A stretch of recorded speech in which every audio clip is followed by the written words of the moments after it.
बड़ा प्लेटफॉर्म है, बहुत सारे अलग अलग एग्जाम्स की तैयारी होती है, तो टीचिंग सेक्शन में आप चले जाइएगा। अगर हम बात करें क्वेश्चन नंबर 1 की, तो क्वेश्चन नंबर 1 क्या कहता है भाई, 25 क्वेश्चन हम सॉल्व करेंगे और समझेंगे, सिर्फ सॉल्व नहीं करेंगे, समझेंगे। तो स्टार्ट करें, समझें। बहुत बढ़िया। कल हाँ क्लास नहीं हो पाई थी भाई, और बहुत बढ़िया, चलिए आ जाओ। अगर हम देखें यहाँ पे क्वेश्चन नंबर 1, एक भाषा अध्यापक अंग्रेजी में कहानी सुनाती है और शिक्षार्थियों से कहती है कि उन्हें जो भी भाषा आती है उस भाषा में यह कहानी समूह में सुनाएं, फिर कक्षा की सामान्य भाषा में यही कहानी सुनाएं। यहाँ पे 3 भाषाओं की बात हुई है। एक भाषा अध्यापक यानी जो लैंग्वेज की टीचर है, वो कह रही है अंग्रेजी में कहानी सुनाती हैं। क्या करती हैं? अंग्रेजी में कहानी सुनाती हैं। उन्होंने इंग्लिश में कोई स्टोरी सुनाई। अब देख रहे हो, ये अंग्रेजी की बात हो रही है क्योंकि हिंदी और इंग्लिश की पेडागोजी सेम आ रही है ट्रांसलेशन में, तो इवन सभी लैंग्वेज की, तो आपको समझ में आना चाहिए, कॉन्सेप्ट सबका सेम है, सिलेबस सारी लैंग्वेज का सेम है अगर पेडागोजी का देखेंगे तो एक भाषा अध्यापक अंग्रेजी में कहानी सुनाती है, यानी इंग्लिश में कहानी सुनाई, फिर बच्चों को कहा, शिक्षार्थियों को कहा कि उन्हें जो भी भाषा आती है, यानी जो भी उनकी मदर टंग है, मातृभाषा है, सहजात भाषा है, जो भी उन्होंने घर से उठाई है भाषा यानी अर्जित की है, उसमें वो कहानी एक समूह में अपने ग्रुप को सुनाए। ठीक है, जितनी उन्हें समझ में आई है अंग्रेजी से अपनी भाषा में उस कहानी को सुनाना है। उस भाषा में यह कहानी समूह में सुनाएंगे, फिर उसके बाद तीसरी भाषा आएगी, कक्षा की सामान्य भाषा में यही कहानी सुनाएं। अब कक्षा की सामान्य भाषा यहां पे सिंपल है कि अंग्रेजी ही होगी, क्योंकि टीचर किस भाषा में बात करेंगी, जो कक्षा की सामान्य भाषा है। ठीक है ना, तो यहाँ पे अलग भी हो सकते हैं, बट मल्टीपल लैंग्वेजेस का यूज हो रहा है, यानी कई भाषाओं का प्रयोग हम कर रहे हैं और बच्चे की मातृभाषा का भी प्रयोग कर रहे हैं। इस शिक्षण शास्त्रीय युक्ति को यानी इस पेडागोजिकल टेक्निक को किस रूप में जाना जाता है? पहला ऑप्शन है बहुभाषा शिक्षण, यानी इसको मल्टीलिंगुअल टीचिंग कहेंगे। भाषा अर्जन यानी लैंग्वेज एक्विजिशन कहेंगे, यानी जैसे आप बड़े होते हैं और भाषा को आप अर्जित कर लेते हैं, अपने परिवार से बोलना सीख लेते हैं, मम्मी पानी दे दो, पहले तो तुतला के बोलते हैं या फिर सही बोलने लगते हैं, एक शब्द से 2 शब्द जोड़ के। परभाषा व्यवहार यानी ट्रांस लैंग्वेजिंग, या फिर बहुभाषा नीति यानी मल्टीपल लैंग्वेज पॉलिसी। फटाफट से बताओ, इससे मुझे एक क्वेश्चन याद आ रहा है, इस मल्टीपल लैंग्वेज पॉलिसी से, भारत में भाषा नीति को क्या कहा जाता है? इसके बाद मैं ये क्वेश्चन एक बार लिख दूंगी बोर्ड पे, मुझे बात करते करते याद आ गया, और ऐसा बहुत बार होता है जब हम क्वेश्चंस, नंबर ऑफ क्वेश्चंस हो सकता है हम लिमिटेड सॉल्व कर रहे हो, बट कॉन्सेप्ट्स हमारे बहुत सारे क्लियर हो ही जाते हैं। ठीक है, क्वेश्चन नंबर 1, 57% लोग फर्स्ट ऑप्शन दे रहे हैं, जो कि गलत है। कमाल कर दिया आपने, बिल्कुल बहुत ही बढ़िया, गजब कर दिए हो। देखो एक बार, ये गलत है, ये वैसे गलत नहीं पूरी तरह से, बट यहां पे ये गलत है क्योंकि अगर थर्ड ऑप्शन नहीं होता तो हम इसके साथ जा सकते थे, और बहुभाषा शिक्षण नहीं कहेंगे इसको, बहुभाषा तकनीक कह सकते हैं एक तरह से। खैर, अगर हम बात करें यहां पे, भाई बच्चे कई भाषाओं का प्रयोग कर रहे हैं। इंग्लिश में कहानी सुनाई गई, उन्होंने अपनी भाषा में बच्चों ने एक दूसरे को सुनाई, फिर कहा गया कि जो सामान्य भाषा है क्लास की, चाहे वो इंग्लिश हो या जो भी है, उसमें कहानी सुनाओ। तो कई भाषाओं का प्रयोग हो रहा है, बच्चे की मातृभाषा का भी प्रयोग हो रहा है। इस टेक्निक को परभाषा व्यवहार या अंग्रेजी में क्या कहते हैं, ट्रांस लैंग्वेजिंग। देखो ये इंग्लिश पेडागोजी से ही सब ट्रांसलेट हो के आजकल पेडागोजी के क्वेश्चन बनते हैं हिंदी के, तो इसलिए जिनको इंग्लिश के टर्म्स जरूर पता होने चाहिए आपको। ट्रांस लैंग्वेजिंग, ट्रांस लैंग्वेजेस, देखो ट्रांस मतलब ट्रांसफर हुआ है कहीं ना कहीं, तो एक लैंग्वेज से दूसरी लैंग्वेज में आप ट्रांसफर कर रहे हैं कुछ ना कुछ, तो परभाषा व्यवहार ट्रांस लैंग्वेजिंग कहेंगे, जिसमें आप फ्लूइडली, आसानी से एक भाषा से दूसरी भाषा की तरफ जा सकते हैं। ये बहुभाषा तकनीक का एक पहलू है, एक एस्पेक्ट है मल्टीलिंगुअल टीचिंग का। अब यहां पे मल्टीलिंगुअल टीचिंग, ठीक है बहुभाषाएं तो यूज हो रही हैं, लेकिन आपको एग्जैक्ट टर्म बताना है। तो एग्जैक्ट टर्म अगर हमारे पास है, जो हमसे एग्जैक्टली पूछा गया है, तो हम उस पे जाएंगे ना डायरेक्ट, है ना। हम अगर हमसे कहा गया है 2 दूनी कितने होते हैं, तो हम सीधा 4 कहेंगे ना, हम ये नहीं कहेंगे ये 4 ऐसे बनता है, एक एक को 4 बार जोड़ते हैं तब 4 बनता है। यहां पे डायरेक्ट लिखा हुआ है उन्होंने 4, आप कह रहे हैं 1 + 1 + 1 + 1 + 1, है ना। लेकिन हमारे से रिक्वायरमेंट क्या है, वो है डायरेक्ट आप वो टर्म बताइए। क्या आपको वो डायरेक्ट टेक्निक पता है? तो वो है परभाषा व्यवहार। इस पे कई क्वेश्चंस इस बार भी पूछे गए हैं, 2022 में भी पूछे गए थे। इस पे मैं 1-2 क्वेश्चंस आज भी कराऊंगी। तो ये थर्ड है। भाषा अर्जन होता है जब आप भाषा को एनवायरमेंट से उठा लेते हैं, जैसे आपने अपनी मातृभाषा को अर्जित कर लिया, समेट लिया, आपको बोलना आ गया, इधर उधर से सुन के किताब की जरूरत नहीं पड़ी। बहुभाषा शिक्षण में आप कई भाषाओं का प्रयोग कर सकते हैं, तो उसी का एक पहलू है एक तरह से। बहुभाषिक नीति, यानी नीति की तो यहां बात नहीं हो रही, ये टेक्निक पूछी थी हमसे। पॉलिसी कौन सी है ये थोड़ी पूछा था। अब पॉलिसी से एक क्वेश्चन मुझे याद आ रहा है, पोल भी देना साथ में।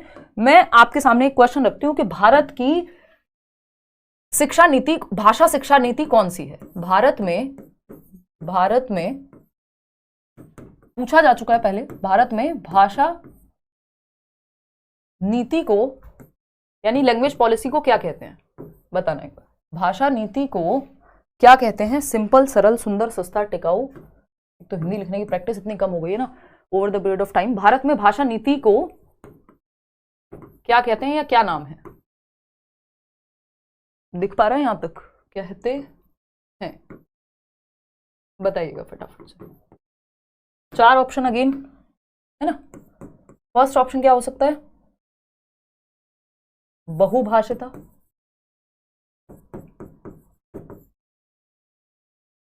सेकंड ऑप्शन मातृभाषिकता,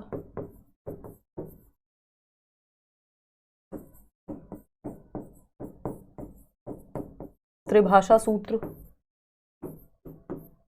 या फिर मानक भाषा। फटाफट से बताओ, 4 ऑप्शन है, फटाफट से बताओ, दिमाग थोड़ा एक्टिव होगा ना। थर्ड ऑप्शन, बहुत बढ़िया भाई। भारत की जो भाषा नीति है जिसको हम लैंग्वेज पॉलिसी कहते हैं, वो हम जो फॉलो करते हैं स्कूल्स में या एजुकेशन सिस्टम पूरा जो फॉलो करता है वो है त्रिभाषा सूत्र, जिसको 3 लैंग्वेज फॉर्मूला कहते हैं। और ये 3 लैंग्वेज फॉर्मूला की बात कहाँ हुई है? एक क्वेश्चन इस पे भी आता ही है आजकल, पिछले 2-3 साल में अगर आप देखेंगे। ये 3 लैंग्वेज फॉर्मूला की बात आपका कोठारी आयोग की एक पॉलिसी थी 1964-66 वाली, और उसमें इसकी बात हुई है कि 3 भाषाएं आप पढ़ाइए, मदर टंग जो भी आपकी हिंदी या इंग्लिश में से कोई एक, और कोई भी एक मॉडर्न इंडियन लैंग्वेज। खैर इस पे हम आएंगे, अभी एक क्वेश्चन और आएगा इस तरह का। तो भारत की लैंग्वेज पॉलिसी को हम त्रिभाषा सूत्र कहते हैं, इसको ही हम ध्यान में रखते हैं। इस पे बवाल भी हुआ था साउथ में। क्वेश्चन नंबर 2 देखिएगा एक बार, ये क्या कहता है? क्वेश्चन नंबर 2 कहता है कक्षा 7 की अध्यापिका यानी क्लास 7 की टीचर हैं जो जोड़ियों में यानी पेयर्स में, जोड़ों में मतलब 2-2 के बच्चों का, मान लीजिए 30 बच्चे हैं, 15 पेयर बना दिए, 2-2 बच्चों का एक पेयर, ठीक है ना। ग्रुप नहीं कहेंगे, ग्रुप में 2 से अधिक लोग होते हैं, ठीक। तो जोड़ियों अध्यापिका जोड़ियों में कार्य करवाने वाली गतिविधि करवा रही हैं, जिसमें सभी जोड़ियों पेयर्स को 10 वाक्यों की कहानी पर काम करने के लिए दिया जाता है। पहली जोड़ीदार पहला वाक्य पढ़ती हैं, यानी 2 बच्चे हैं, उसमें से बच्चा ए है जो पहला वाक्य पढ़ रहा है, और दूसरी जोड़ीदार उस वाक्य को लिखती हैं, यानी ए ने वाक्य पढ़ा और बी ने लिखा, बी ने राइट किया और ए ने रीड किया। सिंपल है, पढ़ा ए ने, लिखा जो पढ़ा गया है। मान लीजिए मैंने लिखा मैंने पढ़ा वाक्य श्रुतलेख और आप लिख रहे हैं वाक्य श्रुतलेख, ठीक। तो ऐसे हो रहा है 15 जोड़े या जितने भी जोड़े हैं क्लास में। अब दूसरी जोड़ीदार दूसरा वाक्य पढ़ती है, अब दूसरा कोई ग्रुप है, दूसरा कोई पेयर है, सॉरी, अब वो एक बच्चा है वहां पे एक लाइन पढ़ेगा, दूसरी बच्ची उसको लिखेगी और पहली जोड़ीदार उस दूसरे वाक्य को लिखती है। इस तरह से दोनों जोड़ीदार कहानी पूरी करते हैं, बाद में वे मूल कहानी से अपने लिखे हुए की तुलना करते हैं। इस गतिविधि को क्या कहते हैं? यानी अब वो चेक कर रहे हैं कि सही लिखा है कि नहीं, जो बेसिक जो कहानी थी उसके हिसाब से सही भी है कि नहीं है। अब ये डिक्टेशन तो है, क्योंकि जब आप स्पेलिंग चेक कर रहे हो या देख रहे हो कि मैच हो रही हैं चीजें या नहीं, जिसको हम आम भाषा में इमला कह देते थे कि बचपन में टीचर या माँ बाप हमारे बोलते थे कि ये लिखो, वो बोल रहे हैं और हम लिख रहे हैं, ताकि हमारी वर्तनी की अशुद्धियां ठीक हो सके। वर्तनी मतलब स्पेलिंग मिस्टेक्स क्लियर हो सके, है ना।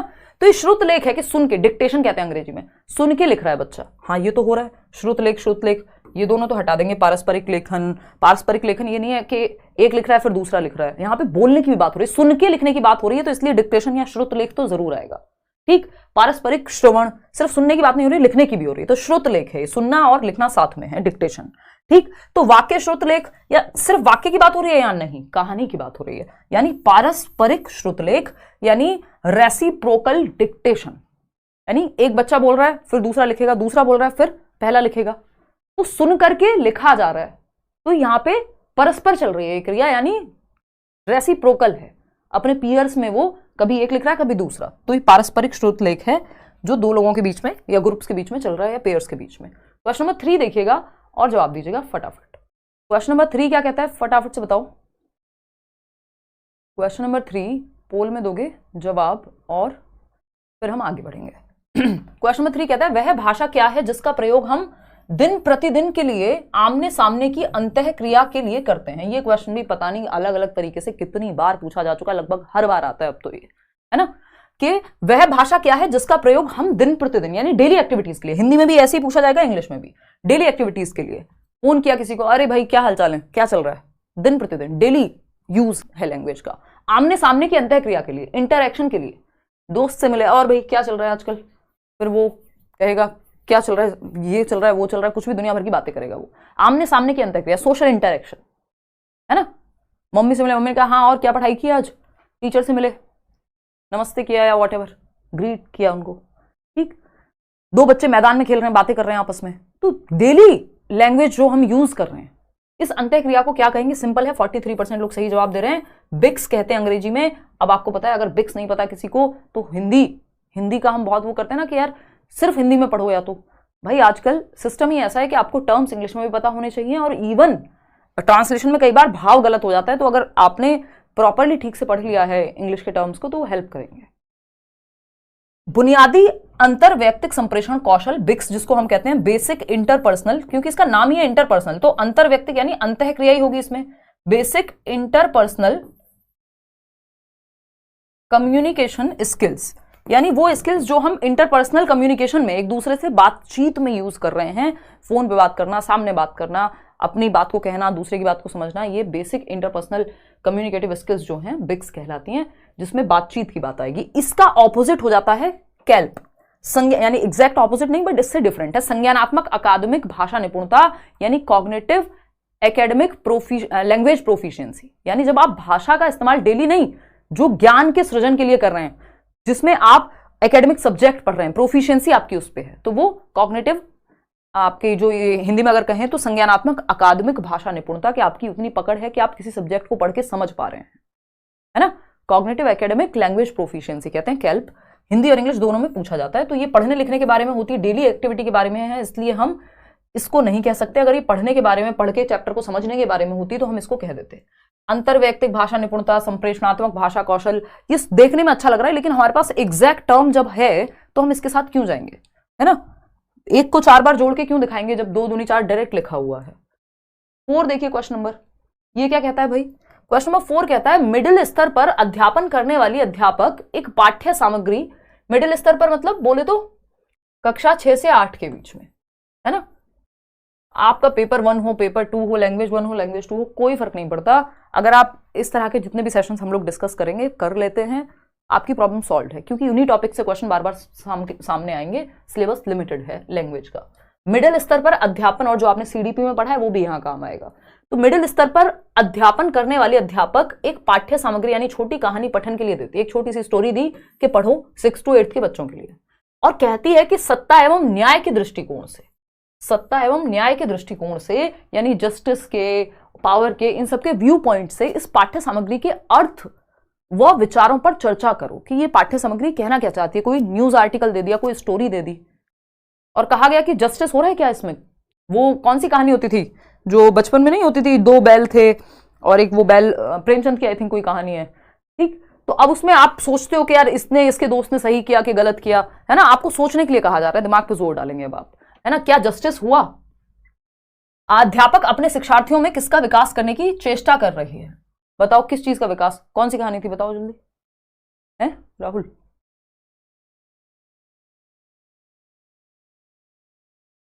कोई बात नहीं, चलो खैर, हाँ, झूरी के 2 बैल और समथिंग, सही बात है, हीरा मोती को अलग अलग नाम दे रहे हैं, ठीक है। तो अगर हम बात करें यहाँ पे, तो आप सोच रहे हैं कि यार इसके साथ सही हुआ कि नहीं हुआ, है ना। तो जस्टिस और पावर के पॉइंट ऑफ व्यू से आप इसमें थिंकिंग कर रहे हैं, यानी अलग अलग पहलुओं से सोच रहे हैं। जब बात अलग अलग पहलुओं की आ जाती है तो क्रिटिकल थिंकिंग आ जाती है। क्रिटिकल मतलब समालोचनात्मक चिंतन। अब ऑप्शंस में क्या है हम देख लेते हैं। समालोचनात्मक भाषा विकास कर रही हैं टीचर इसके माध्यम से, उच्च स्तरीय भाषा कौशल है ये, है ना। समालोचनात्मक साक्षरता कौशल है या समालोचनात्मक शिक्षण शास्त्र है। अब ये ऑप्शंस ने क्वेश्चन को मुश्किल बना दिया, अदरवाइज क्वेश्चन आसान था, क्योंकि सोचने की बात हो रही है, अलग अलग व्यू पॉइंट्स, अलग अलग परिप्रेक्ष्य से हम किसी चीज को देख पा रहे हैं, दृष्टिकोण से देख पा रहे हैं, तो यानी समालोचनात्मक चिंतन तो हो रहा है बच्चे का, क्रिटिकल थिंकिंग, जो 21वीं शताब्दी के कौशलों में आता है, जो आपकी नेशनल एजुकेशन पॉलिसी, नई शिक्षा नीति भी कहती है। तो समालोचनात्मक भाषा विकास कराने की कोशिश है, उच्च स्तरीय भाषा कौशल है, समालोचनात्मक साक्षरता कौशल है, समालोचनात्मक शिक्षण शास्त्र है। किसका विकास करने की बात कर रही है? देखो अगर आप देखेंगे तो ये एक टर्म है, एग्जैक्ट टर्म है। अब ये टर्म वाला क्वेश्चन हो जाता है, कुछ क्वेश्चंस ऐसे होते हैं जिनका फैक्चुअल आंसर होगा। समालोचनात्मक साक्षरता कौशल यानी क्रिटिकल लिटरेसी स्किल्स इंग्लिश में कह देते हैं, आता है और क्वेश्चन सेम इंग्लिश में भी। क्रिटिकल लिटरेसी स्किल्स यानी इसमें क्रिटिकल थिंकिंग भी आ रही है बच्चे की और वो लिटरेसी भी बेहतर हो रही है, यानी अब वो इसका अर्थ निकालना, इस पे विचार करना, इस पे रिफ्लेक्ट करना, इस पे चिंतन करना, क्या सही है क्या गलत है, हर एक पहलू से देखना किसी चीज को, है ना। तो ये स्किल्स में अपने आप भाषा विकास हो जाएगा, कौशल इसके अंदर होंगे बच्चे में, तभी वो इस समालोचनात्मक चिंतन कर पाएगा क्योंकि उसके अंदर वो भाषा कौशल हैं। ठीक, समालोचनात्मक शिक्षण शास्त्र, ये पेडागोजी थोड़ी है कि उसको बच्चे को थोड़ी पढ़ाना सीखना है यहाँ पे, उसका तो सिंपल साक्षरता कौशल है कि वो लिटरेसी सीख रहा है, साक्षर हो रहा है इस चीज में कि अलग अलग व्यू पॉइंट से कैसे किसी चीज को देख पाते हैं। तो समालोचनात्मक साक्षरता कौशल इसको हम कहते हैं। आगे बढ़ेंगे क्वेश्चन नंबर 5 पे। क्या कहता है क्वेश्चन नंबर 5, फटाफट से देखेंगे और समझेंगे, जवाब देंगे। अगर मैं देखूं क्वेश्चन नंबर 5 कहता है शिक्षण की वह विधि जिसमें अध्यापक और 4 विद्यार्थी विभिन्न भूमिकाओं के साथ एक सहयोगात्मक अधिगम समूह का गठन करते हैं। पाठ्य वस्तु की विषय वस्तु पर संवाद किया जाता है जिससे समीपस्थ विकास का क्षेत्र यानी वो प्रॉक्सिमो डिस्टल जो दायरा है, अब आपने जो भी पेडागोजी में पढ़ा है वो बहुत काम का हो जाता है यहाँ पे कि जहां तक संभावना है कि आपका विकास हो सकता है, जो वाइगॉस्की की बात होती है, और परिणामतः पठन बोध में सुधार हो जाता है। इस विधि को क्या कहते हैं? यानी अध्यापक और विद्यार्थी दोनों साथ में कर रहे हैं किसी काम को, जहां जरूरत पड़ रही है टीचर से पूछ रहे हैं, टीचर अपने विचार बता रहे हैं किसी एक पाठ को लेके, बच्चे अपने विचार, यानी चर्चा परिचर्चा हो रही है। यानी सहयोगात्मक अधिगम समूह यानी कोऑपरेटिव एक ग्रुप बना हुआ है जहां कोलैबोरेट करके साथ में टीचर बच्चे से, बच्चे टीचर से, सब मिलकर के सीख रहे हैं। इसको रेसिप्रोकल टीचिंग कहते हैं अंग्रेजी में, और हिंदी में पारस्परिक शिक्षण कहेंगे, और ये रीडिंग में बहुत काम आता है। संरचनात्मक उपागम नहीं है कि आप संरचना देख रहे हो, कंस्ट्रक्ट कैसे करते हैं किसी सेंटेंस को, बल्कि यहाँ पे समझ की बात हो रही है। मॉडल पठन होता है कि मॉडल रीडिंग जिसको कहते हैं, टीचर ने पढ़ के दिखाया अच्छे से उच्चारण के साथ और बच्चे फिर उस चीज को वैसे ही पढ़ रहे हैं, वो नहीं है यहाँ पे। यहाँ पे समझ की भी बात हो रही है, बच्चे की समझ बेहतर हो रही है क्योंकि टीचर और बच्चे साथ में मिलकर सीख रहे हैं। मोर नॉलेजेबल अदर, समीपस्थ दूरस्थ विकास, जो आपका मान लीजिए आप खुद से यहां तक जा सकते थे लेकिन टीचर के सहयोग से आप यहां तक पहुंच जाएंगे अब, ठीक है ना। तो पारस्परिक शिक्षण यानी रेसिप्रोकल टीचिंग, बच्चे टीचर से सीख रहे हैं, टीचर बच्चे से, सब आपस में जहां जिसको जरूरत पड़ रही है अपने विचार प्रस्तुत कर रहे हैं, परस्पर शिक्षण हो रहा है। आगे बढ़ेंगे, क्वेश्चन नंबर 6 देखिएगा, उपचारात्मक शिक्षण किसके लिए है? ये क्वेश्चन आता रहा है, आता रहेगा। उपचारात्मक शिक्षण जिसको इंग्लिश में डायग्नोस्टिक टीचिंग कहते हैं, डायग्नोस्टिक टीचिंग कहते हैं, डायग्नोस्टिक एंड रेमेडियल टीचिंग कहते हैं हम इसको, है ना, रेमेडियल, ये वर्ड्स याद होना जरूरी है। देखिएगा, तो अगर उपचारात्मक शिक्षण किसके लिए है तो उन शिक्षार्थियों और अध्यापकों के लिए जिन्हें अपने शिक्षण अधिगम युक्तियों को समझने और बदलने और सुधार लाने की जरूरत है, उनके लिए उपचारात्मक शिक्षण होना चाहिए। उन शिक्षार्थियों और अध्यापकों के लिए जो भाषा की परीक्षा में अधिक अंक लाना चाहते हैं, देखो अंक लाना कभी भी पर्पस होता ही नहीं है पेडागोजी में, ठीक, बच्चे का भला अंक से नहीं समझ से होगा, अंक अपने आप आ जाएंगे। एक्सेलेंस के पीछे भागो, सक्सेस झकमार के पीछे आएगी, याद कीजिए 3 इडियट्स, यही पेडागोजी का पूरा सिद्धांत है, ठीक। थर्ड ऑप्शन है उन शिक्षार्थियों के लिए जिन्हें भाषा अधिगम के कुछ आयामों पर ध्यान देने की आवश्यकता है, यानी कुछ ही आयामों पे, बट कौन से आयाम? जहां कठिनाई हो। तो ऐसा नहीं है कोई भी रैंडम कुछ आयाम, कौन से कुछ आयाम? जहां कठिनाई हो वहीं तो उपचार दिया जाएगा, जहां बीमारी तो हो कोई, अगर कुछ है ही नहीं दिक्कत तो डॉक्टर जबरदस्ती थोड़ी मुझे दवाइयां दे देगा, ठीक है ना। अगर हम देखें उन अध्यापकों के लिए जिन्हें भाषा सीखने वाले कुछ शिक्षार्थियों के लिए अपने शिक्षण में सुधार की जरूरत है, यानी उन टीचर्स के लिए, सिर्फ टीचर्स के लिए है ये नहीं भाई, टीचर और स्टूडेंट दोनों के लिए है। कि टीचर के लिए क्या कैसे सही है, बच्चे के लिए कि उसको कठिनाई कहां है, वो किस चैप्टर में किस जगह पे अटकता है, कहां दिक्कत है, तो उसको सुधार लाइए आप, तो वो उपचारात्मक शिक्षण में आएगा। दोबारा पढ़ाइए, नए तरीके से पढ़ाइए। टीचर के लिए कि टीचर का जो टीचिंग मेथड है उसमें दिक्कत कहां है, उसको अपनी टीचिंग में इंप्रूवमेंट की कहां जरूरत है ना। ऐसा थोड़ी कि टीचर को कोई जरूरत ही नहीं है चेंज की। तो उन शिक्षार्थियों और अध्यापकों के लिए, यानी टीचर के लिए भी और स्टूडेंट्स के लिए भी, जिन्हें अपने शिक्षण अधिगम में जो टीचिंग लर्निंग प्रोसेस है, उनकी टेक्निक्स हैं, मेथड्स हैं, उनमें बदलाव और सुधार लाने की जरूरत है। चाहे वो बच्चे को, चाहे किसी एक चैप्टर में दिक्कत है ना, किसी एक पॉइंट में दिक्कत है, तो टीचर और बच्चे दोनों में यहां चेंज आ सकता है उपचारात्मक शिक्षण के माध्यम से। और उपचारात्मक शिक्षण होता ही है जहां बच्चे को दिक्कत है, सुधार लाने की जरूरत है। ये नहीं कि कुछ आयामों पर ध्यान देने की जरूरत है, जहां मुश्किल है, बच्चे को दिक्कत है, वहां ध्यान देने की जरूरत है, उसी को उपचारात्मक शिक्षण कह रहे हैं, ठीक। First option.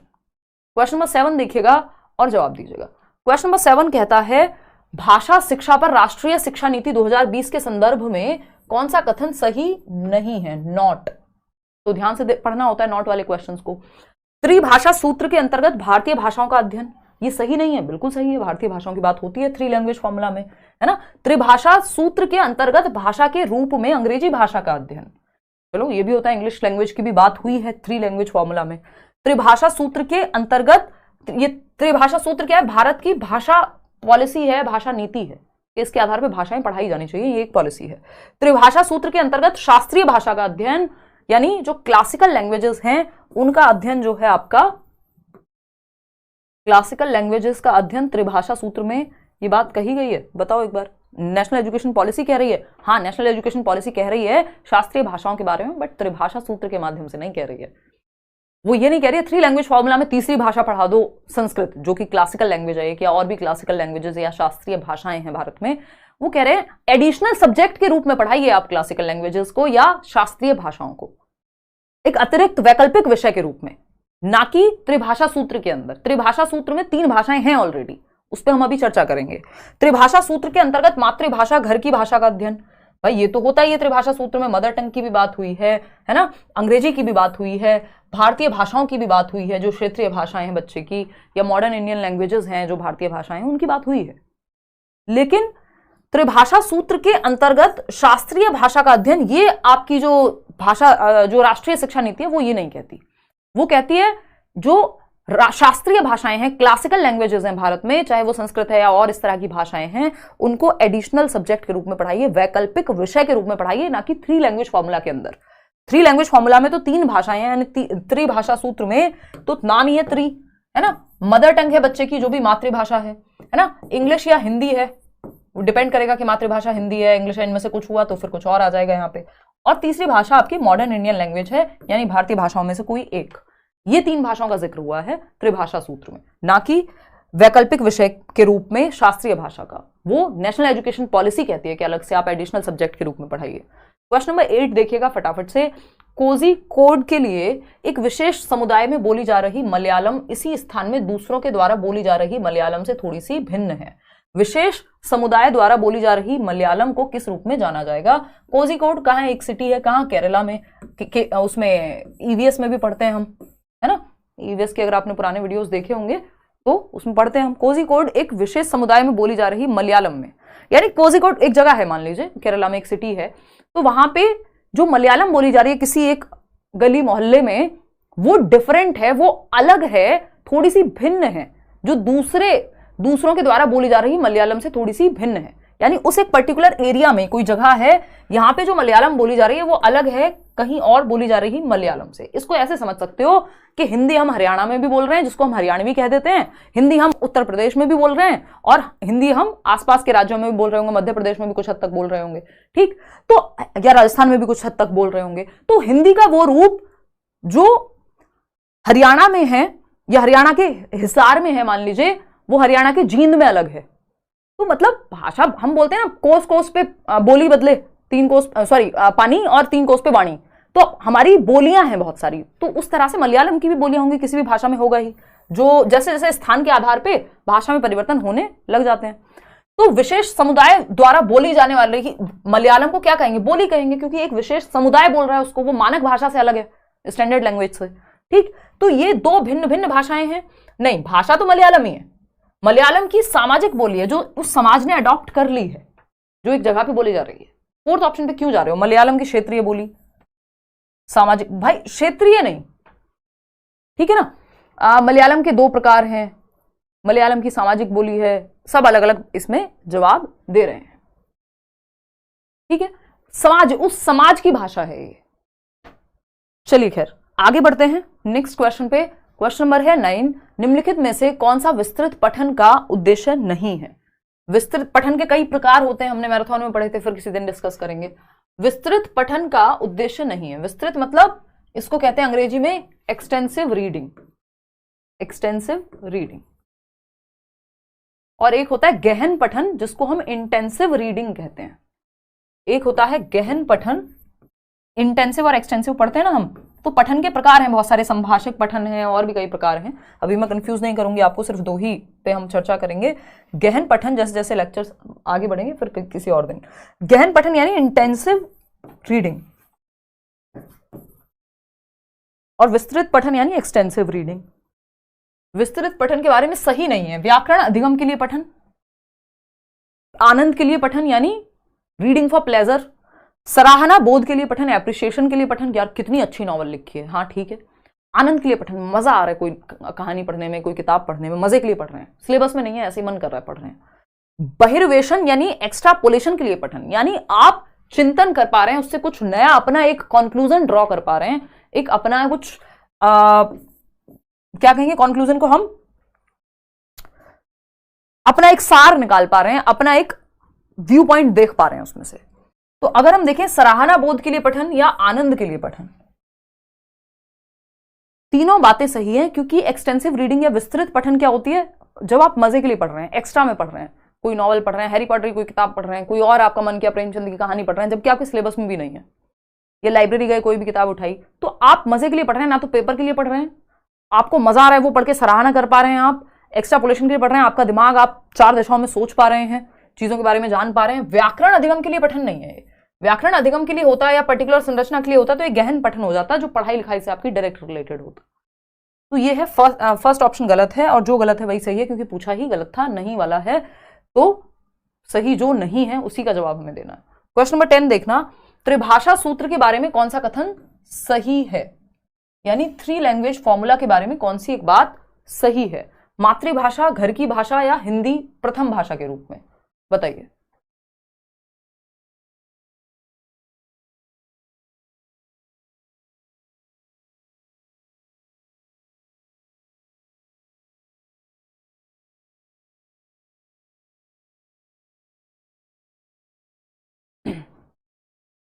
देखना एक बार, त्रिभाषा सूत्र के बारे में कौन सा कथन सही नहीं है, फटाफट से बताओ। मातृभाषा, घर की भाषा यानी मदर टंग, आपकी होम लैंग्वेज, बात एक ही है। हिंदी प्रथम भाषा के रूप में, तो घर की भाषा या मातृभाषा हमेशा हिंदी ही होगी, ये कैसे मान लें हम। मातृभाषा सही क्या है वो पूछा है, तो ये तो सही नहीं है। मातृभाषा, घर की भाषा, अंग्रेजी प्रथम भाषा के रूप में, भाई प्रथम भाषा के रूप में थोड़ी हो जाएगी, ये मातृभाषा थोड़ी है सबकी, हिंदी अंग्रेजी पूरे भारत में, किसी की पंजाबी होगी, किसी की मलयालम होगी, किसी की कोई और होगी। मातृभाषा ठीक है, घर की भाषा ठीक है, क्षेत्रीय भाषा प्रथम भाषा के रूप में, हाँ जो क्षेत्रीय भाषा होगी वो आपकी फर्स्ट लैंग्वेज हो सकती है, क्योंकि वही मदर टंग होगी होपफुली, और वही आपकी घर की भाषा भी होगी जो उस क्षेत्र में बोली जा रही होगी। अंग्रेजी, हिंदी घर की भाषा, स्थानीय भाषा प्रथम भाषा के रूप में। अंग्रेजी थोप नहीं सकते हम, सबसे पहले मातृभाषा, तो थर्ड ऑप्शन ही है, सबसे पहले मदर टंग मातृभाषा में शिक्षा दीजिए आप, जो भी मीडियम है, भाषा का माध्यम है, पढ़ाने का जो माध्यम है वो मातृभाषा होनी चाहिए, बच्चे की घर की भाषा होनी चाहिए, और उसको हम क्षेत्रीय भाषा भी कह सकते हैं प्रथम भाषा के रूप में, ये सेम ही बात है। या सहजात भाषा भी यहाँ लिखा हो सकता था, तो घर की भाषा, मातृभाषा, क्षेत्रीय भाषा, ये सब एक है, इनको प्रथम भाषा के रूप में पढ़ाया जाना चाहिए, फिर जाके इंग्लिश हिंदी की बात होगी, और फिर उसके बाद मॉडर्न इंडियन लैंग्वेज कोई तीसरी भाषा की बात होगी। ठीक है जी, चलिए खैर आगे बढ़ते हैं, समझते हैं कहानी क्या है। क्वेश्चन नंबर 11 देखिएगा, ये क्या कहता है भाई क्वेश्चन नंबर 11, निम्नलिखित में से कौन सी विधि भाषा अधिगम के लिए ड्रिल और भाषा के औपचारिक गुणधर्म में निपुणता को आवश्यक रूप की तरह अनुशंसा करती है, यानी फॉर्मल लैंग्वेज आप सीख जाएं, जो अलग अलग सिचुएशन में आप यूज कर सकें, फॉर्मली ऑफिस में, कहीं जहां भी आप कोई काम कर रहे हैं उधर, है ना। बताइएगा एक बार, ये लोग कितना कंफ्यूजिंग पेपर बनाते हैं। हाँ, क्योंकि सिलेबस नहीं बदला ना इतने साल से, तो अब कुछ तो क्वेश्चन ही नहीं बना लेंगे कम से कम। ठीक है, निम्नलिखित में से कौन सी विधि भाषा अधिगम के लिए ड्रिल और भाषा के औपचारिक गुणधर्म में, ड्रिल का मतलब होता है बार बार प्रैक्टिस हो रही है। अब आप इसमें गलत फंस जा रहे हैं, क्योंकि 53% लोग फोर्थ ऑप्शन कह रहे हैं, जो कि गलत है। यहां पे समझना होगा हमें कौन सी बात हो रही है, औपचारिक गुणधर्म में निपुणता, यानी आप फॉर्मली अगर ऑफिस में किसी से बात करनी है या कहीं पे थोड़ी बहुत बात आपको औपचारिक रूप से फॉर्मली करनी पड़ जाए तो आप कर लेंगे। इसमें बार बार आपको अभ्यास करा दिया गया है। ड्रिल का मतलब ये अभ्यास, और जहां ड्रिल आता है इसको हम बहुत पॉजिटिव नहीं मानते, ये व्यवहारवादी प्रिंसिपल्स पे आधारित है कि इतना अभ्यास करा दो, एक तरह से रट्टा ही लगवा दो, ठीक है ना। लेकिन भाषा में इसको हम यूज कर लेते हैं, कहीं कहीं एक मेथड है, मैं मेथड बता दूंगी, इसको आर्मी मेथड कहते हैं, जो कि यहाँ लिखा नहीं है। आप लोग 45% लोग गलत जवाब दे रहे हैं, जो कि आप फोर्थ कह रहे हैं, है ना। इसको हम कहते हैं श्रव्य भाषावाद या ऑडियो लिंगुअल मेथड कह देते हैं। ये आर्मी मेथड भी कहा जाता है, क्योंकि इसमें ये हुआ था इसीलिए इजाद के अलग अलग देशों में, मान लीजिए आर्मी है तो वो कुछ वर्ड्स आप दूसरी भाषा की सीख ले रहे हैं जिस जगह पे आप जा रहे हैं, ताकि उसको फॉर्मली यूज किया जा सके नॉर्मल कम्युनिकेशन में। इतनी बार रिपीट किया है तो इससे बोलने और सुनने की क्षमता आपकी ठीक हो जाती है उस भाषा की।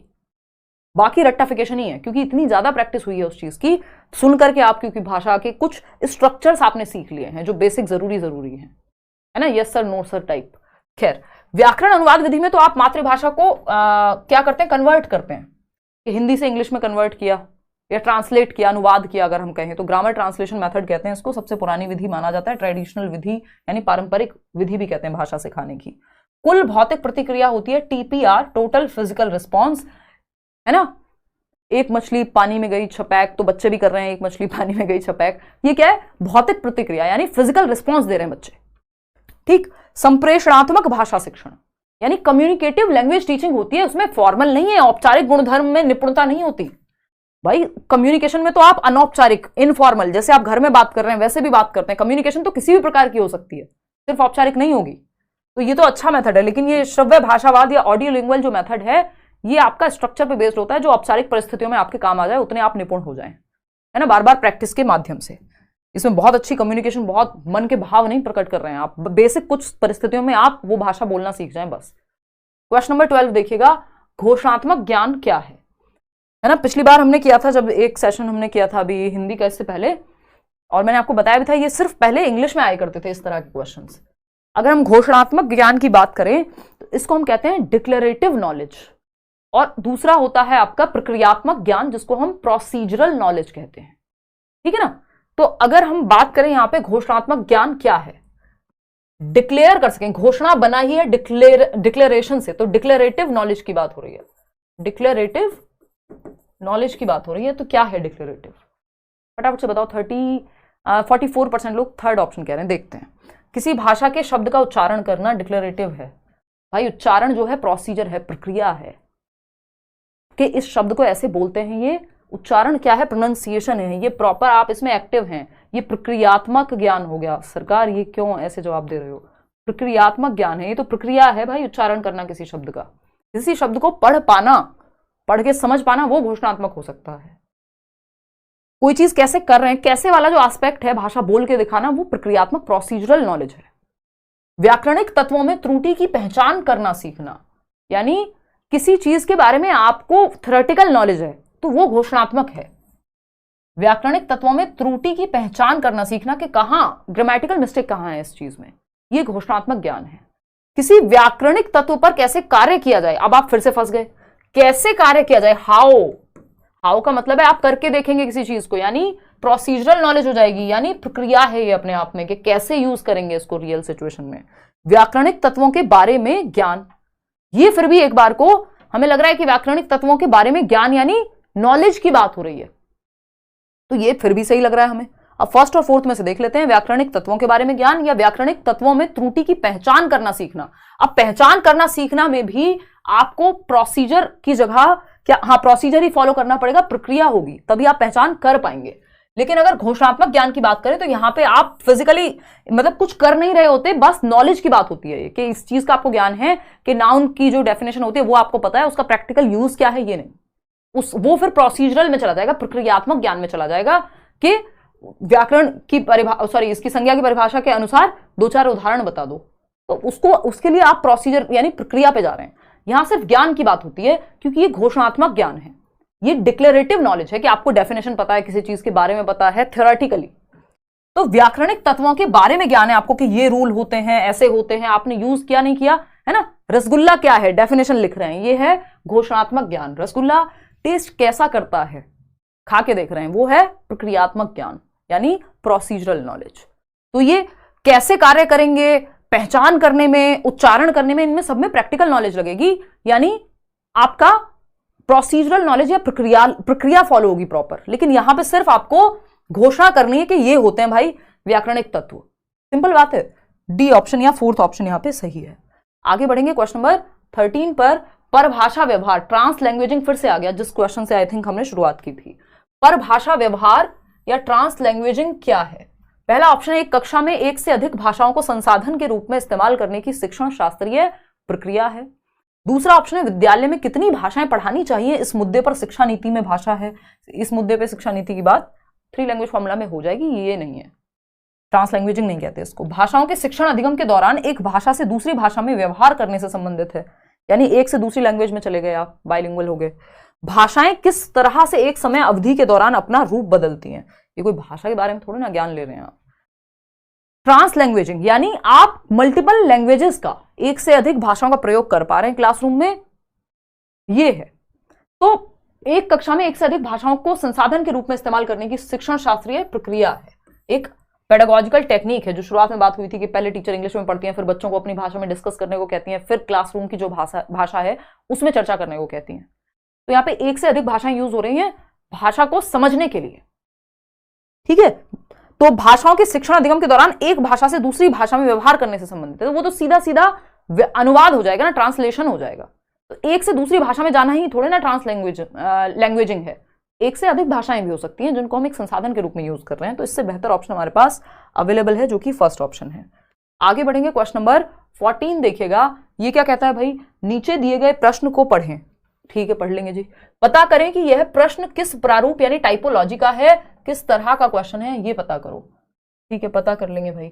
छोटी बालिका की कहानी पढ़ने के बाद आपने उसके दुखों और कठिनाइयों का सामना करने वाले साहस को महसूस किया। आपने किसी बच्ची की कहानी पढ़ी, किसी व्यक्ति की कहानी सुनी और आपने क्या किया, उसको महसूस किया। ऐसे जोश टॉक्स पे सुनते हैं ना लोग बहुत, ठीक है ना। मेरी मम्मी अभी कुछ टाइम पहले, उनको नया नया यूट्यूब वगैरह उन्होंने देखना शुरू किया है, तो जोश टॉक पे पूरी पूरी कहानियां सुनते हुए रात को सो जाती हैं। तो एक दिन हम बात कर रहे थे, तो फिर कुछ दीदी की शादी में किसी को बुलाना था, तो जोश टॉक से किसी को बुलाना था, तो हम लिस्ट बना रहे थे। यानी तेरा भी जोश टॉक है, मतलब कुछ तो बात हुई ऐसी, तो फिर तो घर की मुर्गी हो जाती है दाल बराबर, इससे ये साबित होता है। मैंने कहा हाँ मम्मी, तो फिर हमारी बात हुई, फिर उन्होंने देखा होगा। तो लेकिन वो रोज़ वो कहानियाँ सुनती हैं और लोगों के दर्द को महसूस करती हैं और फिर बताती हैं कि देखो लोग दुनिया में क्या क्या कर रहे हैं, है ना, देखो लोग क्या क्या महसूस कर रहे हैं। जो शौर्य है मेरा भाई, अब वही सबसे छोटा है, तो उसी को ज्ञान सबसे ज़्यादा दिया जाता है। तो ये कहानी है। छोटी बालिका की कहानी पढ़ने के बाद, मुझे इससे वही याद आया, छोटी बालिका की कहानी पढ़ने के बाद आपने उसके दुखों और कठिनाइयों का सामना करने वाले साहस को महसूस किया, यानी फील किया आपने किसी की कहानी सुन के, है ना, किसी की आप बीती सुन के। ठीक, आप उस लड़की को उसकी प्रशंसा के लिए पत्र लिखना चाहेंगे। लगभग 120 शब्दों में पत्र लिखना है। क्या कहलाएगा भाई, फटाफट से बताओ। पहला ऑप्शन है पाठ का विस्तार करने वाला प्रश्न, यानी एक्स्ट्रापोलेटिव क्वेश्चन है, या फिर विमर्श संबंधी प्रश्न, यानी कि जिसपे चर्चा की जा सके, सोचा जा सके, अभिव्यक्त परक यानी अपने आप को एक्सप्रेस करने वाला प्रश्न, या फिर दीर्घ उत्तरीय प्रश्न यानी लॉन्ग आंसर टाइप क्वेश्चन। फटाफट से बताइए। नहीं भारती, बताइए। ए फॉर अपने वाला, हाँ हाँ बहुत बढ़िया प्रतिमा, सृष्टि कह रही है। हाँ यार, बहुत सालों पुरानी वीडियो है वो, जो स्टॉक पे 4 साल पुरानी, उससे भी ज़्यादा मुझे लग रहा है। बहुत बढ़िया। अब तो आजकल हम इधर उधर जाते नहीं हैं। ए फॉर अशोक लगाओ, बहुत बढ़िया। हाँ बहुत बढ़िया, ठीक है, ठीक है जी आदर्श। चलिए अब जवाब दे दीजिए फटाफट से। 47% लोग किसी एक आंसर को कह रहे हैं, थर्ड ऑप्शन। फटाफट से देखते हैं क्या है, अभिव्यक्त परक। अब हम यहाँ फंस गए, क्यों? क्योंकि हमने, अब हिंदी में क्वेश्चन इतने आसान नहीं आते, आपने देखा और अक्कड़ बक्कड़ करके आपने लगा दिया। छोटी बालिका की कहानी पढ़ने के बाद आपने उसके दुखों और कठिनाइयों का सामना करने वाले साहस को महसूस किया, एक तो यानी यू फेल्ट दैट, ठीक है, एग्जैक्ट थिंग जो उसने कठिनाइयां, या किसी मूवी देख के, किसी की बायोग्राफी पढ़ के, किसी की ऑटोबायोग्राफी पढ़ के, कोई इस तरह की मूवी बनी हो जो बायोग्राफिकल हो, आपके आंसू आ गए, आपने महसूस किया उस दर्द को। ठीक, एक तो महसूस किया है, फील वाला एस्पेक्ट है। आप उस लड़की को उसकी प्रशंसा के लिए पत्र लिखना चाह रहे हैं। लगभग 120 शब्द में पत्र लिखना है।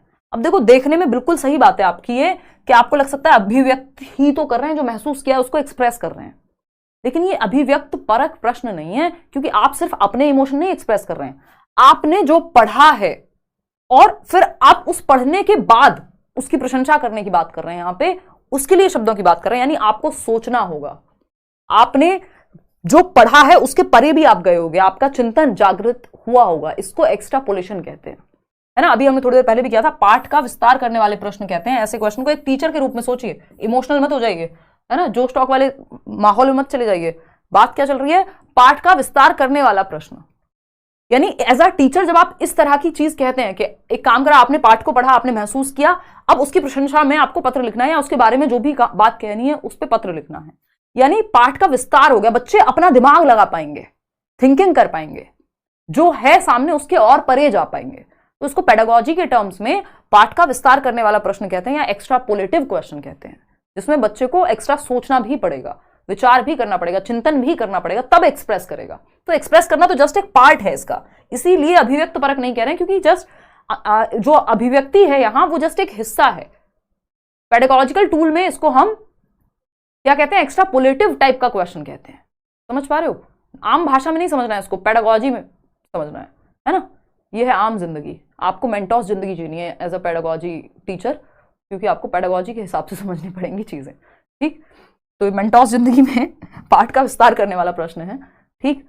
और दीर्घ उत्तरीय विमर्श संबंधी वो कोई सेंस ही नहीं बनाता, वो अपने आप ही इसके अंदर आ जाएगा कि वो दीर्घ उत्तरीय तो अपने आप ही हो जाएगा जब 120 शब्द में लिखना है, लेकिन सिर्फ 120 शब्दों को नहीं समझना है। ये अपने आप में एक एक्स्ट्रापोलेटिव क्वेश्चन था जिसमें आपको सोचना पड़ा। क्वेश्चन नंबर 15 देखिएगा, 25 क्वेश्चन है टोटल। निम्नलिखित में से त्रिभाषा सूत्र के संबंध में कौन सा कथन सही है, बताइएगा फटाफट से।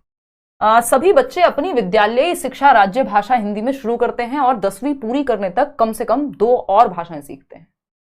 यानी जो उनकी स्कूल की लैंग्वेज है राज्य भाषा हिंदी में शुरू करते हैं और 10वीं पूरी करने तक कम से कम 2 और भाषाएं सीख जाते हैं, यानी सब हिंदी में शुरू कर रहे हैं। सबकी मातृभाषा हिंदी होगी जरूरी तो नहीं है। फिर देखते हैं सेकेंड ऑप्शन, ये क्या कहता है भाई, सभी बच्चे अपनी विद्यालयी शिक्षा मातृभाषा और घर की भाषा में शुरू करते हैं और 10वीं पूरी करने तक कम से कम 2 और भाषाएं सीख लेते हैं। ये बात सही है, क्योंकि सबकी पहली भाषा हिंदी होगी, ये हम क्यों मान ले रहे हैं, क्योंकि हमारी है भाई। इस देश में बहुभाषी देश है हमारा, कितनी सारी भाषाएं हैं। अगर हम देखें, किसी घर में मलयालम बोली जा रही हो सकती है, किसी घर में पंजाबी, किसी घर में संस्कृत, किसी घर में कुछ और हो सकता है, भोजपुरी, कोई भी भाषा हो सकती है, बंगाली हो सकती है। तो वो हिंदी से ही शुरुआत क्यों करेगा, क्योंकि शुरुआत तो हमें त्रिभाषा सूत्र के अनुसार मातृभाषा से करनी है, और मातृभाषा क्या है आपकी, कोई भी हो सकती है, जरूरी थोड़ी हिंदी होगी। तो पहली भाषा सभी बच्चे विद्यालय शिक्षा मातृभाषा यानी घर की भाषा में शुरू करते हैं और 10वीं पूरी करने तक कम से कम 2 और भाषाएं सीखते हैं, क्योंकि एलिमेंट्री लेवल तक जाते जाते 2 और भाषाएं, तभी 3 लैंग्वेज बनेंगी टोटल। एक आपकी मदर टंग, दूसरी इंग्लिश या हिंदी में से कोई, और तीसरी आपकी मॉडर्न इंडियन लैंग्वेज, ठीक है ना। तो तब तो 10वीं तक जाते जाते 3 भाषाएं वो सीख लेगा। सभी बच्चे अपनी विद्यालय शिक्षा अंग्रेजी माध्यम में क्यों करें भाई, बच्चे अपनी विद्यालय शिक्षा अपने राज्य की भाषा में नहीं, मातृभाषा में शुरू करेंगे और 2 और भाषाएं सीख लेंगे। तो सेकेंड ऑप्शन सही है। क्वेश्चन नंबर 16 देखिएगा और जवाब दीजिएगा। यहां एक ऐसी स्थिति दी जा रही है जहां विद्यार्थियों को विषय के प्रति समझ बनाने के लिए विषय के विपरीत वाले दृष्टिकोण से परिचित करवाया जाता है। इस प्रक्रिया द्वारा विद्यार्थियों में किसके विकास का प्रयास किया जा रहा है, यानी जो सब्जेक्ट है उसका ऑपोजिट भी आप सोच पाए, यानी उसका और दूसरा पक्ष क्या हो सकता है। जैसे ही मैं कहती हूं कई पहलुओं पे सोचना, यानी समालोचनात्मक चिंतन की बात हो रही है। आते हैं ऑप्शन पे, समझते हैं। समालोचनात्मक साक्षरता यानी क्रिटिकल लिटरेसी, साक्षरता विकास, लिटरेसी डेवलपमेंट। तो लिटरेसी तो नॉर्मली भी तो पढ़ना लिखना सीखना भी तो साक्षरता है ना, इसमें आपको विपरीत वाले दृष्टिकोण की क्या जरूरत है, तो ये तो गलत हो जाएगा। समालोचनात्मक विश्लेषण है, ये एनालिसिस है।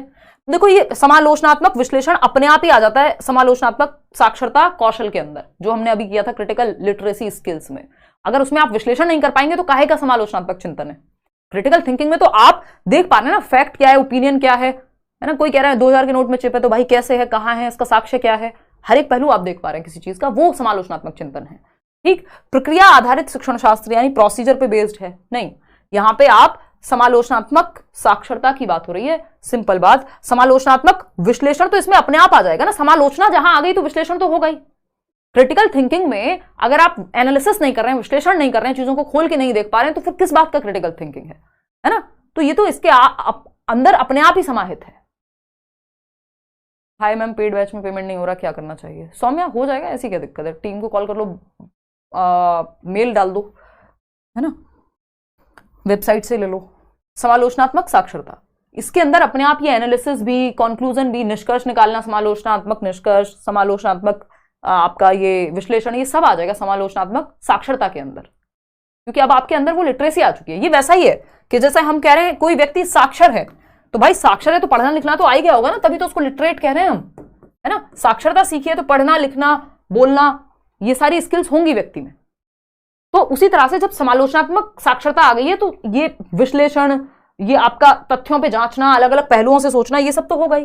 तो इसलिए वो बात सही है। कक्षा 6 की अध्यापिका शब्दावली समृद्ध करने के लिए चम्मच, प्लेट, डिब्बे, परात कक्षा में लेकर आती हैं। इन्हें दिखाकर वह रसोई में इस्तेमाल होने वाली वस्तुओं का विवरण लिखना चाहती हैं। भाषा शिक्षण के संदर्भ में इन वस्तुओं को क्या कहेंगे? वस्तुओं को ऑब्जेक्ट्स के माध्यम से पढ़ा रहे हैं, वस्तुओं के माध्यम से। जब मैंने कहा पेन, तो मैं कह रही हूं PEN, पेन लिखते हुए ये होता है पेन। जब मैंने कहा एप्पल, तो मैंने एप्पल दिखा दिया। ये रियलिया है, रियल ऑब्जेक्ट्स का इस्तेमाल करना। ये सिर्फ पहले इंग्लिश पेडागोजी में ही आता था। वास्तविक वस्तुएं लेकर के आ रही है टीचिंग लर्निंग मटेरियल यानी शिक्षण सहायक सामग्री के रूप में, ताकि बच्चे को और क्लियर हो सकें चीजें। तो ये खाना पकाने के बर्तन है, वास्तविक जीवन के कार्य हैं, शिक्षण सामग्री नहीं, नहीं, ये आम जिंदगी है। आपको मेंटोस आंसर चाहिए। वास्तविक वस्तुएं टीचर के रूप में सोचिए थोड़ा सा, यानी रियल ऑब्जेक्ट्स को जब आप क्लासरूम में बच्चों को समझाने के लिए यूज कर रहे हैं, है ना। तो झाड़ू, जब आप बात कर रहे हैं झाड़ू के बारे में बता रहे हैं, तो झाड़ू दिखा भी दे रहे हैं। जब आप बॉटल की बात कर रहे हैं या माउस की बात कर रहे हैं, तो आप माउस दिखा दे रहे हैं, है ना। तो रियल ऑब्जेक्ट्स को आप क्लासरूम में यूज कर रहे हैं जब, तो वो रियलिया कहलाता है, यानी रियल ऑब्जेक्ट्स या वास्तविक वस्तुएं। क्वेश्चन नंबर 18 देखिएगा फटाफट से और जवाब दीजिएगा। क्या होता है क्वेश्चन नंबर 18 में? सामाजिक विज्ञान की कक्षा में, यानी सोशल साइंस की क्लास है, शिक्षार्थी कक्षा में दिए जा रहे वक्तव्य से मुख्य बिंदु समझने की कोशिश कर रहे हैं, यानी मेन जो पॉइंट है उस बात का वो क्या है उस चैप्टर का, और मुख्य बिंदु लिख रहे हैं, जो मेन पॉइंट्स हैं वो लिख रहे हैं। ठीक, इस कौशल को क्या कहेंगे? यानी मेन पॉइंट को समझने की कोशिश और उसको लिख भी रहे हैं। लेखन कौशल है, इसमें संज्ञानात्मक कौशल है, अध्ययन कौशल है या श्रवण कौशल है। इसका मतलब बच्चे पढ़ रहे हैं, पढ़ते हुए नोट मेकिंग भी कर रहे हैं, मेन पॉइंट्स लिख रहे हैं। और नोट मेकिंग किस में आता है? नोट्स बनाना स्टडी स्किल्स में आता है, अध्ययन कौशल में आता है। आप लोग यहां भी गिर गए, मतलब लिटरली वो वाला गिर गए नहीं, मतलब धड़ाम से गिर गए, वो वाला फिसलने वाला गिरना है ये, कि आपने आंसर संज्ञानात्मक कौशल लगा दिया 60% के आसपास लोगों ने, अब आंसर बदल दिया जब मैंने बता दिया। तो ऐसी चीटिंग नहीं करनी है। ये अध्ययन कौशल है, स्टडी स्किल में आता है, क्योंकि आप मुख्य बिंदु समझ रहे हैं, सुन रहे हैं, यानी स्टडी कर रहे हैं, ऊपर से फिर आप नोट्स टेक कर रहे हैं, या नोट्स मेकिंग या नोट्स टेकिंग है वैसे डायरेक्ट, जब आप सुन के मेन पॉइंट लिख ले रहे हैं। तो ये स्टडी स्किल्स के अंदर आती हैं ये चीजें। संज्ञानात्मक कौशल, संज्ञान तो ऑफकोर्स यूज हो रहा है, लेकिन अगेन मेंटोस जिंदगी पे जाना है, आम जिंदगी वाला जवाब नहीं चलेगा। ठीक है ना। श्रवण, ऐसे तो आप सुन भी रहे हैं, ऐसे तो लिख भी रहे हैं, ऐसे तो संज्ञानात्मक कौशल सोच भी रहे हैं, तो सिर्फ संज्ञानात्मक क्यों है? फिर तो सारे सही हैं। अध्ययन कौशल में ये सब आ जाता है कि जब आप अध्ययन कर रहे हैं तो लिखना, पढ़ना, समझना, सोचना सब आएगा, तो इसलिए थर्ड ऑप्शन सही है। क्वेश्चन नंबर 19 देखिएगा, ये क्या कहता है भाई? फटाफट से जवाब दो, फटाफट से जवाब दो और बताओ, जल्दी जल्दी जवाब दो, इधर उधर की बातें नहीं करनी है, सीधा सीधा जवाब दे देना है। बताइए। थर्ड ऑप्शन कह रहे हैं 48% लोग। चलिए देखते हैं आज आप लोगों ने जितने गलत जवाब दिए हैं इतने तो, है ना, वो ईमान एंड जस्टिस वाली स्टेज पे आ जाऊंगी मैं, ऐसे भगवान पाप देगा ऐसे गलत जवाब दोगे तो।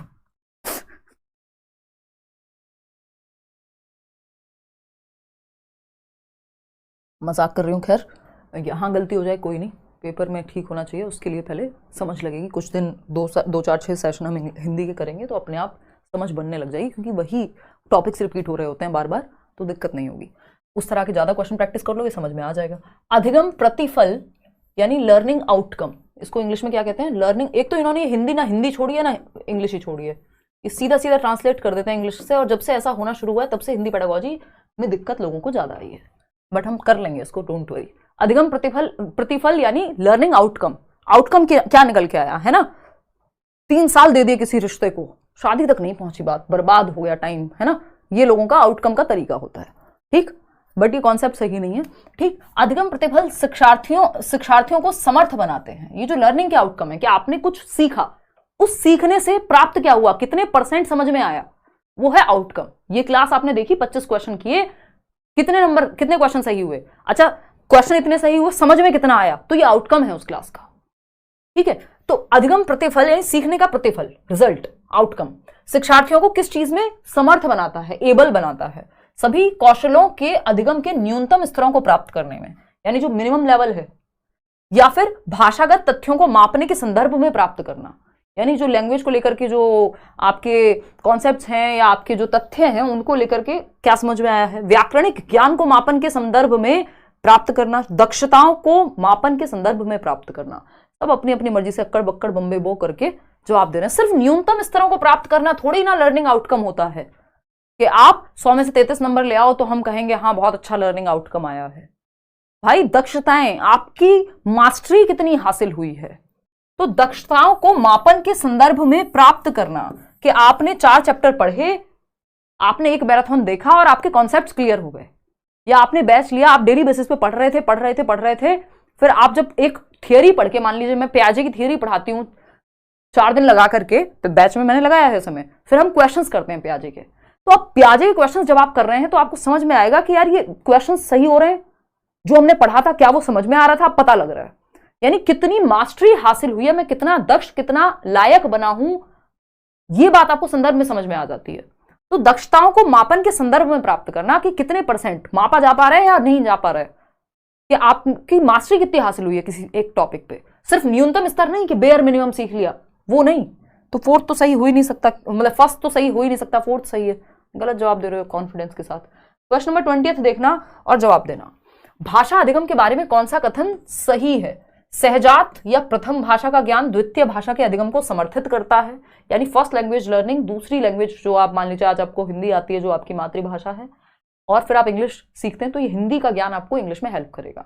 बात सही है या नहीं, मैं क्यों बताऊं, आप पहले देखो। प्रथम भाषा अधिगम और द्वितीय भाषा दोनों पूरी तरह से अलग अलग हैं, यानी फर्स्ट लैंग्वेज लर्निंग और जो सेकंड लैंग्वेज लर्निंग है वो दोनों एकदम अलग है। नहीं भाई, एकदम अलग क्यों होते? सहजात प्रथम भाषा का ज्ञान द्वितीय भाषा के अधिगम में अवरोध, बाधा बनता है, फर्स्ट लैंग्वेज सेकंड लैंग्वेज में ही। इस अप्रोच से नहीं चलना, बल्कि मल्टीपल लैंग्वेजेस हेल्प करती हैं। सहजात प्रथम भाषा के ज्ञान का द्वितीय भाषा अधिगम से कोई लेना देना नहीं है, ऐसा भी नहीं है।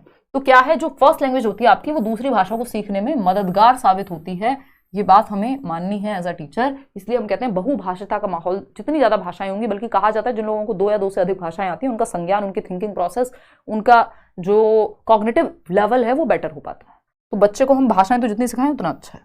तो first option is the right answer. Question number 21 देखिएगा, लड्डू सा क्वेश्चन है, इसमें भी अगर आपने गलती की तो फिर वो आया था ना, सीटेट माफ नहीं करेगा। फिर देखना एक बार 21वां सवाल क्या कहता है। कक्षा 7 का विद्यार्थी यानी क्लास 7 का स्टूडेंट है, एलम नाम है, कन्नड़, मराठी, हिंदी और अंग्रेजी 4 भाषाएं जानता है, यानी 4 लैंग्वेजेस उसको आती हैं, जिसमें कन्नड़ा है, मराठी है, हिंदी है, इंग्लिश है। ठीक, घर में यानी मल्टीपल लैंग्वेजेस, बहुभाषिता वाला बच्चा है। घर में जब वह अपने माता पिता के साथ बात करता है तो वह प्रवाह के साथ यानी फ्लो में, फ्लुएंसी के साथ 4 भाषाएं बोलता है, और विद्यालय में वह हिंदी यानी स्कूल में हिंदी, कन्नड़ तथा अंग्रेजी बोलता है। अब वो मराठी नहीं बोल रहा है क्योंकि विद्यालय में यही 3 भाषाओं के लोग होंगे ज्यादातर, क्योंकि उसके मित्र व अध्यापकों को यही भाषाएं आती हैं, उनको मराठी नहीं आती तो वो मराठी नहीं बोल रहा है ना। इस स्थिति को किस रूप में जाना जाएगा? क्या है ये स्थिति? कोड से आगे जाना, कोड मूविंग है, कोड स्विचिंग है, अंतरभाषा यानी इंटर लैंग्वेजिंग, परभाषिक यानी ट्रांस लैंग्वेजिंग लिंगुअल योग्यता है, या कोड जाल यानी कोड मैशिंग है। ये सब इधर उधर की बातें हैं इस समय, ना ये इंटर लैंग्वेजिंग है, ऐसा नहीं है वो एक से दूसरी भाषा, दूसरी से तीसरी, नहीं। परभाषिक ट्रांसलिंगुअल योग्यता है कि बच्चा एक से दूसरी भाषा में फ्लुइडली चेंज कर सकता है, कई भाषाओं का इस्तेमाल वो कर सकता है, ये है ट्रांस लैंग्वेजिंग, यानी लैंग्वेज में ट्रांसफर कर सकता है, ट्रांस मतलब चेंज कर सकता है यहाँ पे, ठीक है ना। सिर्फ ऐसा नहीं है कि वो एक ही भाषा में परिवर्तन करता तब इंटर लैंग्वेजिंग होता, कि हिंदी का ही कोई और रूप में बोलने लग जाऊं तो वो इंटर लैंग्वेजिंग हुआ, अंतरभाषा हुआ, एक ही भाषा के अलग अलग रूप। लेकिन यहाँ अलग अलग भाषाएं हैं, परभाषिक रूप हो गया। तो थर्ड ऑप्शन। क्वेश्चन नंबर 22 देखिएगा फटाफट से और जवाब दीजिएगा। आपका फेवरेट क्वेश्चन बिक्स और कैल्प वाला, यह है अकादमिक भाषा या विभिन्न प्रकार के विषयों के लिए आवश्यक भाषा में निपुणता से संबंधित है, यानी भाषा के ज्ञान को बढ़ाना, एकेडमिक स्किल्स को बढ़ाना। कहाँ आता है? कॉग्निटिव, बताओ, कॉग्निटिव, एकेडमिक, लैंग्वेज प्रोफिशिएंसी। ठीक, संप्रेषणात्मक भाषा निपुणता, तो ये तो बिक्स हो गई ना, कि आप जब डेली कम्युनिकेशन में जो भाषा यूज कर रहे हैं, आम बोलचाल की भाषा। संज्ञानात्मक अकादमिक भाषा निपुणता, ये आपके अकादमिक भाषा या विभिन्न प्रकार के विषयों के लिए, जो आप अलग अलग सब्जेक्ट पढ़ रहे हैं, उस सब्जेक्ट को समझने के लिए। जैसे आप पेडागोजी पढ़ रहे हैं तो आपको कॉग्निटिव एकेडमिक लैंग्वेज प्रोफिशिएंसी चाहिए कि उन टर्म्स को आप समझ पाए। यहाँ पे वो आम वाली भाषा जरूरी नहीं है यूज होगी। आम भाषा में तो एकोमोडेशन, जब आप प्याजे में पढ़ते हैं तो एकोमोडेशन को तो आवास कह देते हैं, कहीं आप रह रहे हैं वो एकोमोडेशन है। लेकिन मेंटोस भाषा में या पेडागोजिकल भाषा में या कॉग्निटिव लैंग्वेज की या एकेडमिक लैंग्वेज की जब हम बात कर रहे हैं यहाँ, तो हम एकोमोडेशन को समायोजन कहते हैं कि आप चेंज कर रहे हैं, मॉडिफाई कर रहे हैं कुछ। समझ पा रहे हो? फिर आम भाषा नहीं है ये। तो संज्ञानात्मक अकादमिक भाषा निपुणता यानी कॉग्निटिव एकेडमिक लैंग्वेज प्रोफिशिएंसी, अंतर भाषा निपुणता यानी आप मल्टीपल लैंग्वेजेस में क्या कर पा रहे हैं, मास्टरी हासिल कर पा रहे हैं, उसकी बात नहीं है यहाँ पे। मल्टीपल लैंग्वेज की बात नहीं है। एकेडमिक्स को आप समझने के लिए जिस भाषा का इस्तेमाल कर रहे हैं, चाहे वो हिंदी में क्यों ना समझ रहे हो, बुनियादी अंतर्वैयक्तिक संप्रेषण कौशल, तो वो तो बेसिक इंटरपर्सनल स्किल्स जो आप बोलचाल की भाषा में यूज कर पा रहे हैं। ठीक, अब जब इन पे पकड़ बन जाए तो हम इनको कहेंगे कि ये आपकी जो बिक्स हैं वो आपने पूरी तरह से मास्टर कर लिए हैं। यहां पे बुनियादी थी, यहां पे निपुणता है, बस इतना ही अंतर है। क्वेश्चन नंबर 23 देखिएगा, सेकंड लास्ट क्वेश्चन है आज के लिए, फटाफट से जवाब देंगे। क्वेश्चन नंबर 23 कहता है कक्षा 8 की अध्यापिका एक पाठ्य सामग्री के 5 वाक्यों को 2 बार अंग्रेजी में पढ़ती हैं और शिक्षार्थियों को ध्यानपूर्वक सुनने के लिए कहती हैं कि ये मैंने 2 बार इंग्लिश में पढ़ा मान लीजिए, और बच्चों को कहा कि सुनो भाई ध्यान से। ठीक, इसके बाद वह शिक्षार्थियों को 4-4 के समूह में काम करने के लिए कहती है। 4-4 के ग्रुप बना दिए, वाइगोस्की की बात को मान रहे हैं कि ग्रुप में सिखाओ, समूह में सिखाओ, अच्छा सीखेंगे बच्चे, एक दूसरे से हेल्प लेके सीखेंगे। और काम करने के लिए कहती हैं कि वे पढ़ी गई पाठ्य सामग्री का पुनर्लेखन करें, यानी खुद से रीराइट करें, जो एकदम मूल जैसा ना हो, यानी जो आपने कहानी सुनी है उससे कुछ अलग लिखो, बिल्कुल सेम एज इट इज नहीं, अपने तरीके से, अपनी भाषा में, अपने विचारों के साथ। इस गतिविधि को क्या कहेंगे? सामूहिक श्रुतलेख कहेंगे, श्रवण कार्य, लेखन कार्य, अनुच्छेद श्रुतलेख है? बताओ बताओ। देखो यहां पे समूह है, एक तो इस बात पे ध्यान देना, 4-4 का ग्रुप बना है, टीचर ने 5 वाक्यों को 2 बार अंग्रेजी में पढ़ा है और अपने तरीके से लिखने को कहा है, तो श्रुतलेख हो गया, क्योंकि सुन के लिखेगा बच्चा समूह में। 3 बातें हो गई, सुन के लिखना यानी श्रुत लेख, समूह में लिखना सामूहिक श्रुतलेख। सिंपल, सरल, सुंदर, सस्ता, टिकाऊ जवाब फर्स्ट ऑप्शन। सिर्फ सुन थोड़ी रहे, सिर्फ लिख थोड़ी रहे, सिर्फ अनुच्छेद का श्रुतलेख थोड़ी है, एज इट इज थोड़ी है कि पैराग्राफ को लिख दिया है, अपना दिमाग लगाना है उसमें। ठीक, तो समूह के साथ फिर मिल रहे हैं।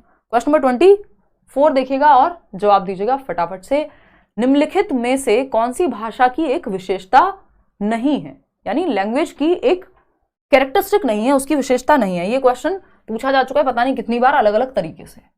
जब हम भाषा की विशेषताएं पढ़ते हैं, पहला ही चैप्टर है लैंग्वेज पेडागोजी में, जब हम लोग डिस्कस करते हैं तो ये चीज आती ही आती है कि भाषा की विशेषता नहीं है, भाषा यादृच्छिक होती है, भाषा स्थिर है, भाषा सांस्कृतिक अनुभवों पर आधारित है, भाषा एक अर्जित और सीखा हुआ व्यवहार है। यानी या तो आप एनवायरमेंट से अर्जित कर लेते हैं, जैसे आप अपनी मातृभाषा को उठा लेते हैं, आपको कोई किताब पढ़ने की जरूरत नहीं, आप सुनते हैं आसपास से, दिमाग में भर जाती है, आप बोलने लगते हैं, अर्जित कर लिया, इकट्ठा कर लिया। ठीक, और सीखी हुई क्या है? आप ग्रामर सीख रहे हैं, ABCD सीख रहे हैं। जब आप लैंग्वेज के प्रॉपर रूल्स वगैरह से सीख रहे हैं, दोनों ही होती है। भाषा एक्वायर्ड भी होती है यानी अर्जित भी होती है, और लर्न भी होती है यानी सीखी हुई भी होती है। जैसे इंग्लिश लर्न हो सकती है, हिंदी हो सकता है आपने अर्जित की हो अपने आसपास से। भाषा सांस्कृतिक अनुभवों पर आधारित होती है, यानी जो संस्कृति में आप रहते हैं उस तरह के अनुभवों पर आधारित होगी। बात ठीक है ना? हम रामायण महाभारत ये सब सुन रहे हैं, पढ़ रहे हैं, देख रहे हैं, तो ये भी तो हमारे सांस्कृतिक अनुभवों से प्रेरित है ना भाषा। अगर हम देखें भाषा यादृच्छिक है, यानी क्या है? आर्बिट्रेरी है, यानी भाषा इच्छा के अनुसार हमने बना रखी है, यादृच्छिक है, इच्छा पे बेस्ड है। मेरा मन किया कि ये पेन है और ये पेन ऐसा दिखेगा, हो सकता है मैं रॉकेट को पेन कह देती, या हमारा मन करता हम रॉकेट को पेन कहते, है ना? ये रॉकेट जैसे लग रहा होगा, हालांकि मेरे द्वारा बनाया गया पेन, तो बट ये जैसी लिखी जाती है और जो इसका मतलब है उसमें कोई रिलेशन नहीं है, ये हमने अपनी मर्जी से बना लिया। अगर मैं इस मग को पग कहने लगूं, या हम कहते हमेशा से, तो ये पग हो जाता, क्या ही फर्क पड़ रहा है? तो हमने एक कोई खास रिलेशन नहीं है, इस मग का मतलब कुछ मग में लगा हुआ नहीं है जिसकी वजह से ये मग है। तो ये हम जैसी लिखी जाती है और जैसे हम पढ़ते हैं, या जिसका जो मतलब है वो हमने इंडिपेंडेंटली बनाया हुआ है इच्छा से अपनी, तो यादृच्छिक है। लेकिन भाषा स्थिर नहीं हो सकती। भाषा स्थिर हो जाएगी तो फिक्स हो जाएगी। हर साल पता नहीं कितनी सारी ऑक्सफोर्ड डिक्शनरी से लेके कितनी सारी डिक्शनरीज में नए नए शब्द ऐड होते हैं, कुछ शब्द हटते हैं। भाषा समाज के साथ बदलती रहती है, समय के साथ भाषा सेम नहीं रहती। आज से 20 साल पुरानी मूवी देख लीजिए कोई, पहले तो मूवी को मूवी भी नहीं कहते थे, फिल्म ही कहते थे, है ना? तो उस समय पे भाषा आपको अलग मिलेगी, आज के समय भाषा आपको अलग मिलेगी आज की मूवीज में। तो समय के साथ या जनरेशन बाय जनरेशन समाज बदलता है, भाषा भी बदलती है, तो भाषा स्थिर नहीं हो सकती। यही बात गलत है, और जो गलत है वही सही है, क्योंकि पूछा ही गलत है क्योंकि नहीं लिखा हुआ है यानी नॉट लिखा हुआ है, तो नॉट कौन है यहाँ पे, भाषा स्थिर है, ये नहीं है, ये गलत है, सिंपल। क्वेश्चन नंबर 25 आज के लिए आखिरी सवाल, फटाफट से बताइए आप जवाब। अ और ब दो कथन दिए हुए हैं, इन दोनों पे आपको विचार करना है। अ कथन में क्या है और ब कथन में क्या है समझते हैं। ए स्टेटमेंट कहता है अकादमिक भाषा विशेषताओं की विशेषता है जो अकादमिक विषयों के लिए विशिष्ट है, यानी एकेडमिक लैंग्वेजेस जो है उनकी एक विशेषता है, उनकी एक स्पेशलिटी है जो एकेडमिक लैंग्वेज के लिए स्पेसिफिक है। यानी जैसे मैंने अभी बताया कि एकोमोडेशन को आवास बोलते हैं नॉर्मल भाषा में, बट पेडागोजी में, एकेडमिक्स में जब हम पेडागोजी की बात कर रहे हैं तो पियाजे की थियरी की बात कर रहे हैं तो वो समायोजन है, तो ये बात तो सही है। अकादमिक भाषा के क्षेत्र में व्याकरण, शब्दावली और भाषा के सभी विषय क्षेत्रों के विमर्श हैं। यानी इसमें कई बार जब हम एकेडमिक्स में लैंग्वेज पढ़ रहे हैं तो उसमें ग्रामेटिकल एस्पेक्ट भी है, वोकैबुलरी का एस्पेक्ट भी है, वर्ड मीनिंग, भाषा के सभी क्षेत्र के विमर्श भी शामिल होते हैं जिस आधार पर वो बनती है।